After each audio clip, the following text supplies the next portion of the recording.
सभी खास मेहमान हमारे साथ बने हुए हैं। वापस उस बड़े मुद्दे का रुख करते हैं जिस पर हम लगातार चर्चा कर रहे हैं। शाहनवाज हुसैन साहब, आपसे मैं एक सीधा सवाल पूछना चाहती हूं। आज हमने पूरी एमईए की तरफ से प्रेस कॉन्फ्रेंस अपने दर्शकों को सुनाई है, हमने भी सुनने की कोशिश की। हमेशा बैकफुट पर नजर आए। ये ठीक है कि पर्दे के पीछे क्या कोशिशें हो रही हैं वो सब कुछ आप नहीं बता सकते हैं, लेकिन इस देश को बड़े कड़वे अनुभव भी हैं विदेश मामलों में और ऐसी परिस्थितियों में जिसके बारे में बाद में फिर जानकारी मिलती है। कैसे आप भरोसा दिलाएंगे इस वक्त देश को और उन 40 परिवारों को कि जो कोशिशें की जा रही है, और वही 40 परिवार नहीं, हजारों ऐसे अन्य भी लोग हैं जो फंसे हुए हैं वहां पर, कि कोशिशें होंगी ईमानदार उनको लाने की? भरोसा दिलाइए। देखिए, सवाल 40 परिवार का नहीं है, वो पूरे देश का परिवार है। जितना उनके परिवार के लोग चिंतित हैं उतना पूरा देश के लोग चिंतित हैं और सरकार भी उसी तरह चिंतित है। पार्थसारथी जी ने और बख्शी साहब ने जो कहा है, मैं उससे अपने आप को संबद्ध करता हूं, क्योंकि ये सेंसिटिव इशू है। इस पर जो सरकार कर सकती है यहाँ से दूर से रहकर, वो सरकार कर रही है। हमारे जो सबसे अनुभव वाले व्यक्ति थे उनको भेजा है, उन्होंने कुछ संपर्क साधा भी है, लेकिन जिस मुल्क में माहौल ऐसा हो कि वहाँ मुल्क के लोग अपने आप को महफूज नहीं समझ रहे हों, वहाँ बाहर के लोग महफूज कैसे होंगे? तो उनको जो 40 लोग हैं उनकी चिंता करना, फिर हमारे जो भारतीय वहाँ हैं उनको अपने देश में वापस लाना, ये देश के सामने एक बड़ी चुनौती है और सरकार पूरी तरह सजग है। कहीं से भी सरकार इसमें जो लोग मिलने आए, परिवार के लोग, विदेश मंत्री खुद मिली, मुख्यमंत्री जी आए, आपने खुद दिखाया उनको। और अभी भी हम कह सकते हैं कि जिस तरह की सिचुएशन हुई है, जिस तरह जिहाद वहां शुरू हुआ है, और वो सीरिया से होते हुए बगदाद के बॉर्डर पर आया है, और वो सिर्फ थ्रेट ये नहीं है कि वो बगदाद तक रुकेगा, अफगानिस्तान होते हुए पाकिस्तान की तरफ आते हुए वो खतरा भारत के सीमा तक है जी। और इसको भारत को उसी गंभीरता से लेना है। हमारी सरकार उसको गंभीरता से लेगी भी। लेकिन अभी जिन लोगों का सवाल है, हमारे जो भारतीय परिवार हैं, उनका पूरा ध्यान सरकार कोशिश कर रही है कि रखें, और जो भी प्रयास हो सकता है यहाँ से खराब सिचुएशन के बीच में भी अच्छा रास्ता निकालने की कोशिश होगी। शाहनवाज जी, मुझे आपकी बातों से भी कोई रास्ता नहीं दिखा, और ना ही एमईए की तरफ से जो प्रेस कॉन्फ्रेंस। जरा उन परिवारों के बारे में सोचिए शाहनवाज जी, जो इस वक्त घरों में बैठे हुए हैं और ये उम्मीद रख रहे हैं कि सरकार की तरफ से कुछ उन्हें पुख्ता जानकारी दी जाएगी। मीम अफजल साहब, आप कुछ बोलना चाह रहे हैं? मैं चाहती हूँ आप पहले अपनी बात करें। मैं आ रही हूँ शाहनवाज साहब। जो जानकारी भी है, हाँ शाहनवाज, जो जानकारी भी है वो बहुत ज्यादा सरकार न देने की स्थिति में है। जो पार्थसारथी जी ने भी कहा कि ये नाजुक मामला है, इस पर बहुत ज्यादा बढ़ चढ़ कर बोलना भी उन परिवार के जो लोग फंसे हुए उनके लिए ठीक नहीं है। सरकार की जो कोशिशें हैं वो देश की कोशिश है और सरकार वो कर रही है। नहीं, जब उनसे स्पेसिफिकली पूछा गया एमईए के प्रवक्ता से कि आप इवैक्यूएट करने के लिए फिर आपके पास क्या इंतजाम है, इस तरह की भी जानकारी वो नहीं दे पाए। अब इसको किस तरह से देखें शाहनवाज जी? सारी जानकारी, मैंने आपसे कहा ना, ये नाजुक मामला है। नाजुक मामले में सोच के समझ के विदेश मंत्रालय के प्रवक्ता को भी बोलना हो रहा है जी। मैं बीजेपी का प्रवक्ता हूं, मैं भी संभल कर बोल रहा हूं, अफजल साहब भी संभल कर बोल रहे हैं, बख्शी साहब और पार्थसारथी जी भी बोल रहे हैं। हम कह दें कि हमारे यहाँ अभी जाएंगे ले आएंगे, ये कहने की स्थिति में देश नहीं है। इसलिए जो रास्ता निकाल सकते हैं, इतना उनके परिवार के लोगों को भरोसा पार्टी की तरफ से भी, मैं प्रवक्ता की तरफ से दे सकता हूं कि सरकार पूरी तरह सजग है, पूरा देश उनके साथ है। थोड़ा धीरज रखें, जो कुछ भी सरकार कर सकती है करेगी। मीम अफजल साहब, आप कुछ कह रहे थे? देखिए, मैं कह रहा था कि इसमें जो सबसे अहम बात है, पहली बात तो एक, मैं अपनी पार्टी की तरफ से पूरी सहानुभूति इस मामले में जिस तरह से शाहनवाज साहब ने जताई, सरकार की तरफ से हमारी पार्टी को भी उतनी ही फिक्र है, और हम ये समझते हैं कि पूरा देश और हमारी पार्टी खासतौर पर इस मामले में खड़ी है और देख रही है। एक एक चीज का जायजा हम लोग बराबर ले रहे हैं।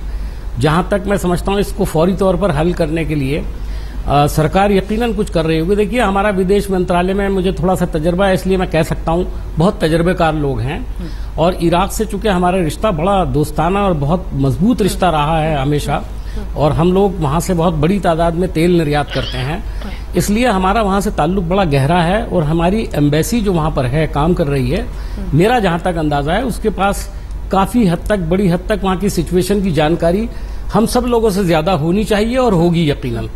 यहाँ से रेड्डी साहब को भेजा गया, मुझे नहीं मालूम इस वक्त वहाँ एम्बेसडर हैं या नहीं है, क्योंकि मुझे ऐसा लग रहा है कि कहीं एम्बेसडर का नाम नहीं आया, इसका मतलब है अभी वहां पर एम्बेसडर कोई नहीं है।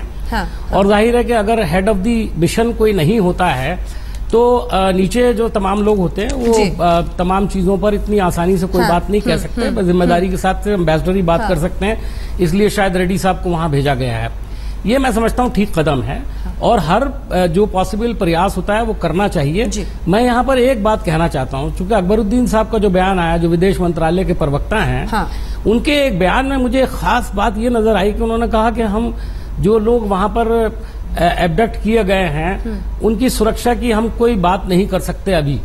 वो मुझे एक ऐसा पॉइंट लगता है जो हमको एक खतरे का कुछ थोड़ा सा अनुमान देता है। खुदा ना करे कोई ऐसी बात हो। हमारी पूरी मोहब्बत और हमारा पूरा दुआ उन तमाम लोगों के साथ है जो वहाँ काम कर रहे हैं। हर नौजवान जो वहाँ काम कर रहा है भारतवासी है, और वही कोर्ट भी हम उनका चला रहे हैं, कैद में कोई सुरक्षित नहीं होता, ये कहा है आज अकबरुद्दीन साहब ने, और यही कोर्ट हम दिखा भी रहे हैं अपने दर्शकों को। मैं एक बार आप दोनों के पास आना चाहती हूँ, जीडी बख्शी साहब और पार्थसारथी साहब। कुल मिलाकर सवाल यही है कि जो आम लोग हैं, जो जिनके परिजन हैं, वो ये समझना चाहते हैं कि वहां पर अगर कुछ निगोशिएशन का लेवल कोई स्तर भी होता है तो किस तरह से बातचीत होगी, क्योंकि ISIL अगर है भी तो उसमें आप किससे बात करेंगे, कोई चेहरा तो है नहीं जिससे आप संपर्क कर सकते हैं। वो अगर हमारे दर्शकों को जरा आप बता सकें पार्थसारथी साहब, कौन किससे किस तरह की बातचीत, और जैसा कि आप बता रहे हैं 3 दिन से लेकर 3 बरस तक खिंच सकते हैं ऐसे मामले। देखिए, मैं आज हर एक देशवासी के जैसे आशा करता हूं कि 3 दिन का ही हो, बिल्कुल, लेकिन गलत आश्वासन देना भी गलत बात होती है। मैं अब फिलहाल उनके साथ बातचीत कुछ हुई नहीं है, लेकिन अकबरुद्दीन को मैं खुद जानता हूं, मेरे साथ उन्होंने काम किया है। बहुत सोच समझकर बोलते हैं। तो अगर वो ये ना कहना चाहें कि लोग कौन हैं, क्या हम जानते हैं या नहीं जानते हैं, तो ये सरकारी उच्च स्तरीय निर्णय है और अच्छा वजह होगा कि इस तरह के निर्णय लिया गया है। क्योंकि कौन जाने कि इन विद्रोहों के बीच मतभेद क्या है। फिलहाल उसे सार्वजनिक करना, ऐसे कई बातें होते हैं जिसे सार्वजनिक करना अच्छा नहीं है। अब विशेष दूत गए हैं। और दूसरी बात ये कि जहाँ तक मेरी जानकारी है, जो देश इन विद्रोहों के निकट हैं 3 हैं, तुर्की, कतर और सऊदी अरब। तीनों से हमने संपर्क रखा है और इनके जरिए दबाव डाल सकते हैं। हाँ, ईरान से इन पर कुछ दबाव नहीं आने वाला है। क्योंकि ईरान खुद सरकार से मिला हुआ है। तो हमारी कूटनीति, अच्छी बात यह है कि हमारे संबंध ना सिर्फ ईरान से बल्कि उनके विद्रोहियों से भी अच्छे संबंध हैं। और हम इस शिया सुन्नी मतभेद में हम हिस्सा नहीं लेना चाहते, ना शामिल होना चाहते। बिल्कुल। लेकिन ये भी एक मुद्दा है इस बार कि ये शिया सुन्नी का मुद्दा बहुत ज्यादा हावी दिख रहा है इस बार, तो उसको तो हैंडल करना पड़ेगा। वो तो पूरे पश्चिम एशिया में फैल गया है, बहुत पूरी तरीके से फैल गया है। और पाकिस्तान में देखें, कराची में आप एक शिया डॉक्टर नहीं पाएंगे। बिल्कुल, ये परिस्थितियां हो गई हैं। मैं सीधा सवाल बख्शी साहब आपसे अब करना चाहती हूं, क्या भारत सरकार के कदम से आप संतुष्ट हैं? देखिए, जिस परिस्थितियों में अभी लोग हैं हमारे, इसके सिवाय हमारे पास और कोई चारा ही नहीं है कि हम पहले तो नेगोशिएट करें। मैंने बताया वहां ISIS के अलावा बहुत सारे और सुन्नी ग्रुप्स जो है वो उस इलाके में ऑपरेट कर रहे हैं और जो सब तकरीबन ISIS के साथ मिल गए हैं। तो किस स्पेसिफिक ग्रुप ने इनका अपहरण किया है, अभी तो ये भी सार्वजनिक क्षेत्र में नहीं आया है। क्या ये अल सहरावा के मेंबर्स हैं, क्या ये पुराने रिपब्लिकन गार्ड्स के हैं? वहां जैश अल अंसार भी एक ऑर्गेनाइजेशन है, 2-3 और वहां पे ऑर्गेनाइजेशन है। और जैसे पार्थसारथी साहब ने कहा कि यहां पे सऊदी अरेबिया का खासकर बहुत इन्फ्लुएंस है इन सुन्नी ग्रुप्स के ऊपर, और उनके थ्रू भी हम ऑपरेट करने की कोशिश कर रहे हैं। जो वहां संगठन है जो जाके अभी हमारे प्रिजनर से जिसने मिलने का दावा भी किया है, वो है रेड क्रेसेंट। जिन्होंने अभी हाल में बयान दिया था कि उन्होंने उनको कुछ पैसे दिए हैं और इस तरह से उनका ढांढस बनाया है, और ये भी मीडिया में अटकलें आई थी कि वो केवल ये ढूंढ रहे हैं कि एक सुरक्षित रास्ता मिल जाए निकालने के लिए। तो अभी ये जो सारी जो वारदात हो रही है, क्वाइट ऑब्वियसली ये कॉन्फिडेंशियल तरीके से होगी, और जब इसका नतीजा निकलेगा वो हमारे सामने आ जाएगा। मेरा ख्याल हम सही राह पे जा रहे हैं, क्योंकि अभी इसके बगैर हमारे पास कोई दूसरा विकल्प नहीं है। कोई दूसरा विकल्प नहीं है इस रास्ते के अलावा। कुल मिलाकर अब इस बुलेटिन के आखिरी हिस्से में हम पहुंचे हैं। जी पार्थसारथी साहब, मैं इस बार आपसे शुरू करना चाहती हूं, क्योंकि जैसा कि आपने ब्रेक में भी बताया कि इराक ईरान युद्ध के दौरान आप दिल्ली से ही, लेकिन आप इंचार्ज थे, आपने सब कुछ बहुत करीब से देखा है। ऐसे वक्त पर जितनी जानकारी दी जा सकती है जिसके जरिए भरोसा जागे ऐसे वक्त पर, क्योंकि संकट बहुत बड़ा है और इस बात का एहसास न सिर्फ उन परिवारों को है बल्कि पूरे देश को है, तो उस अनुभव को यहाँ पर कैसे आप बताएंगे हमारे दर्शकों को? देखिए, ईरान संघर्ष के समय ज़्यादा इस तरह की समस्या नहीं थी, लेकिन जब कुवैत को कब्जा किया गया, हमें 1.5 लाख भारत निवासियों को वहां से निकालना। क्या तरीका तब अपनाया गया था, क्या जरिया? समय लगा, 4-6 महीने लगे इंतजाम करने के लिए, लेकिन किया। तो एक जगह, इसीलिए मैं कहता हूँ सहनशीलता की जरूरत है। दूसरी बात यह है जल्दबाजी ना हो, क्योंकि जब इस तरह की बातचीत नाजुक विषय पर होते हैं जहां लोगों की जान खतरे पे है, कई चीज पर्दे के पीछे करना पड़ता है। बहुत महत्वपूर्ण बात। जीरी बख्शी साहब। मैं बिल्कुल पार्थसारथी साहब से सहमत हूं कि बड़ी डेलिकेट नेगोशिएशंस की जरूरत होती है ऐसे टाइम पे, और ये सही है कि वो सार्वजनिक तौर से ना हो, वो टीवी स्क्रीन्स के जरिए ना हो, बट फेस टू फेस जो आपके इम्पोर्टेंट जो आपके वहां पे ऑफिशियल्स हैं वो इसको हैंडल करें, सेंसिटिव तरीके से हैंडल करें, तो ज्यादा अच्छे रिजल्ट्स निकलते हैं। अगर हम कई वॉइसेस में बोलेंगे तो कंफ्यूजन क्रिएट होने की संभावना है, और जैसे कि अभी कुछ पहले कहा जा रहा था कि हम हर्जाना देने को तैयार हैं, रैंसम देने को तैयार है, इस टाइप की चीजें अवॉइड की जाएं तो अच्छा है, क्योंकि अभी तक तो किसी ने रैंसम हमसे मांगा नहीं। बिल्कुल। तो मैं समझता हूं कि वहां बहुत सारे अलग अलग सुन्नी समुदाय के ग्रुप्स हैं, अल-सरावा है, ISIS है, जो बाथिस्ट पार्टी के पुराने हैं, जैशल अंसार है, और कई एक अम्ब्रेला ऑर्गेनाइजेशन है सारे सुन्नी ग्रुप्स की, जिनका संपर्क है सऊदी अरेबिया की इंटेलिजेंस के साथ। तो ज्यादा जरूरी होगा कि हम सऊदी अरेबिया के ऑफिशियल्स के साथ और जो वहां पे तुर्की के ऑफिशियल्स हैं इनके साथ बात करें, ताकि जल्द से जल्द इस मसाइल का हल निकले, वो रास्ता अपनाएं, जैसा कि कुवैत में भी पार्थसारथी साहब बता रहे थे कि इस्तेमाल किया गया था। मीम अफजल साहब, कंक्लूडिंग रिमार्क। अब आप दूसरी तरफ है सत्ता के, लेकिन फिर भी ये वक्त है एक जिम्मेदार विपक्ष की भूमिका निभाने का। अंजना जी, हम लोग बिल्कुल जिम्मेदारी के साथ ये बात कह रहे हैं, और शाहनवाज जी ने जैसे शुरू में कहा था कि हम शायद कोई अपोजिशन वाली बात कर रहे हैं, बिल्कुल नहीं है ऐसा। इस गलतफहमी को निकाल देना चाहिए। इस वक्त कोई अपोजिशन कोई नहीं, ये सब भारतीयों का मसला है। हमारे लोग बयान पे कहा।